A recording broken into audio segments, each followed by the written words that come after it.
Namaskaram. We all know what anger feels like. Our heart beats faster, our muscles tense, our thoughts sharpen, and sometimes explode before we had a chance to catch them. Anger is one of the most universal human emotions. It can show up in a quiet sense of irritation or as a powerful force that feels impossible to control. And while anger itself isn't bad, it can signal that something is wrong, unjust, or needs to change. How we respond to anger can shape our relationships, our decisions, and even our long term well being. In today's talk, we are going to explore anger not as an enemy but as a messenger. We look at what actually happens in the brain and body when we get angry, why some of us react more intensely than others, and what healthy anger expression looks like. Most importantly, we'll discuss practical anger management strategies, tools that help us pause, understand our triggers, and respond in ways that protect our peace instead of costing it. Because the goal isn't to eliminate anger, it's to guide it so it doesn't control us, but instead help us grow, communicate, and live more intentionally. Anger is one of the most common emotions we experience. Everyone feels it: students, parents, professionals, children, and even the calmest people you know. It's a natural reaction that shows up when we feel hurt, disappointed, threatened, or treated unfairly. But while anger itself is not bad, the way we respond to it can either protect our peace or create bigger problems. Learning to manage anger wisely is a skill that can change relationships, improve mental health, and make everyday life much easier. Now, the question is, why do we feel angry? Anger is essentially a signal, your mind's way of telling you that something isn't right. Imagine touching a hot stove. You instinctively pull your hand away. Similarly, anger pushes us to act when we feel emotionally burnt.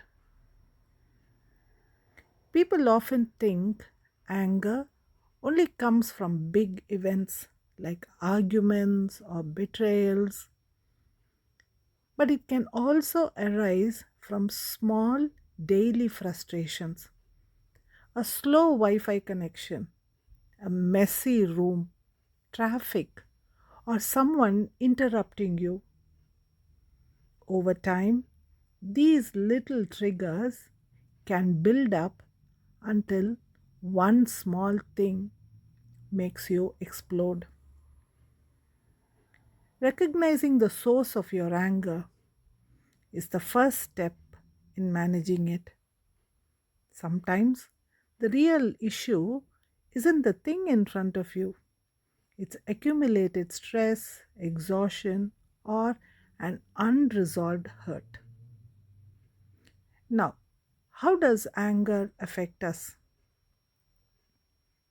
Physically, anger speeds up your heartbeat, tightens your muscles, and makes you breathe faster. Your body prepares to fight, even if the situation doesn't require it. Emotionally, Anger can cloud judgment. When you are angry, you are more likely to say things you don't mean, make careless decisions, or act without thinking about consequences. Socially, uncontrolled anger can damage relationships. A single angry outburst can leave long lasting scars if it involves harsh words, blame, or disrespect. The goal is not to eliminate anger, it is to understand it and learn how to express it in a healthy way. Now, what are the wise ways to manage anger? Managing anger wisely doesn't require complicated techniques.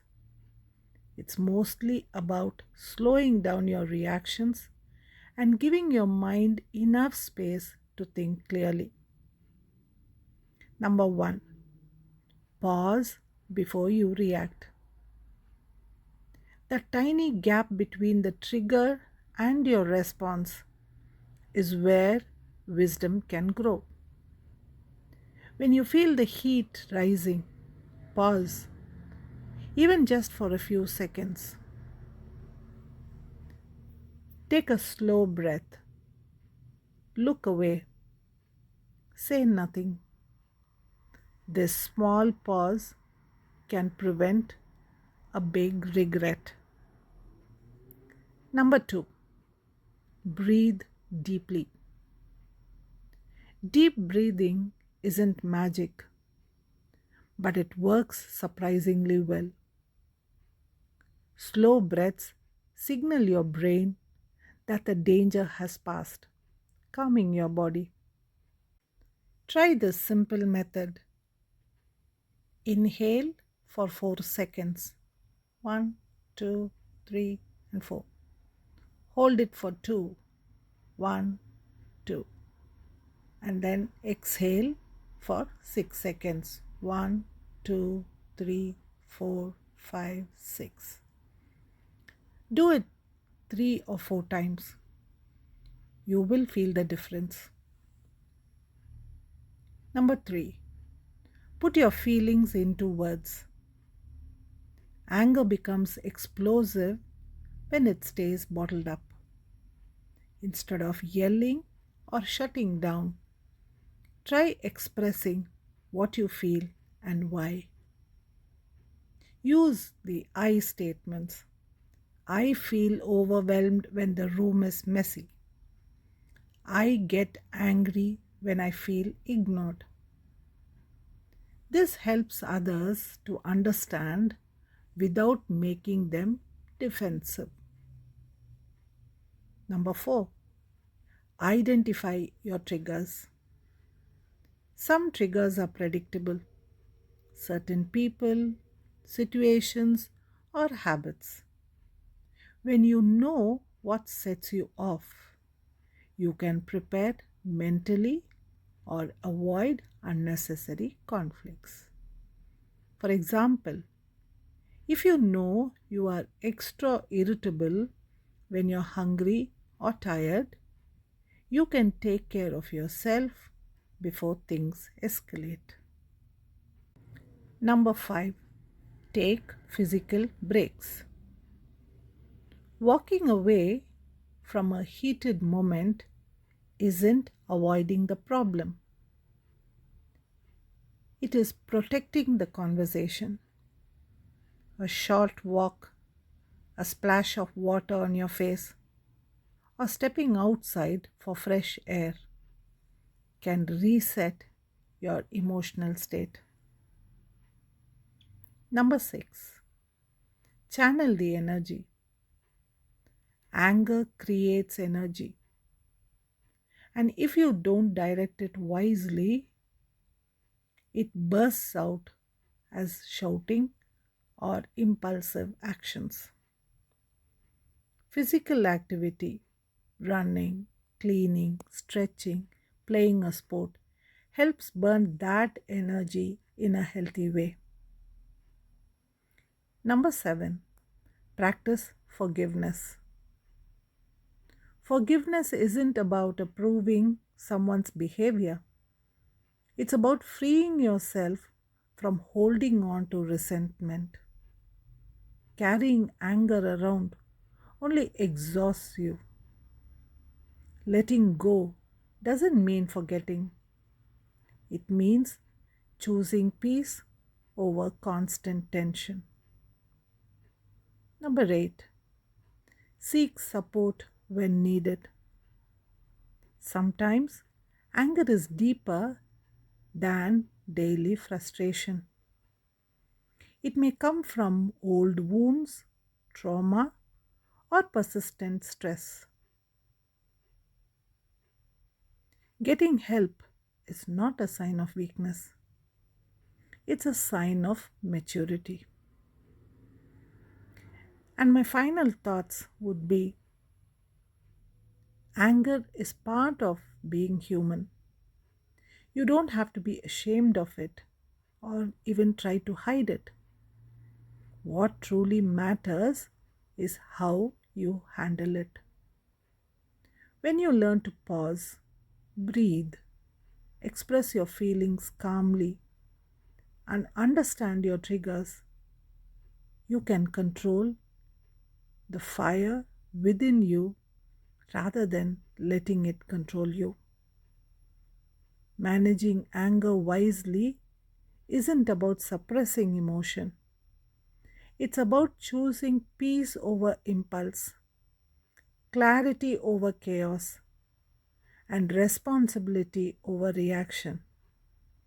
It's a skill worth practicing because a calm mind makes life smoother, relationships healthier, and you happier. Hope you enjoyed this small conversation on anger and how to manage it in your daily lives. Do let me know after practicing it and your thoughts on this issue. Share your experiences with us. Until then, take care. Have a wonderful day ahead. This is Asha Manoharan signing off. Take care. Bye bye.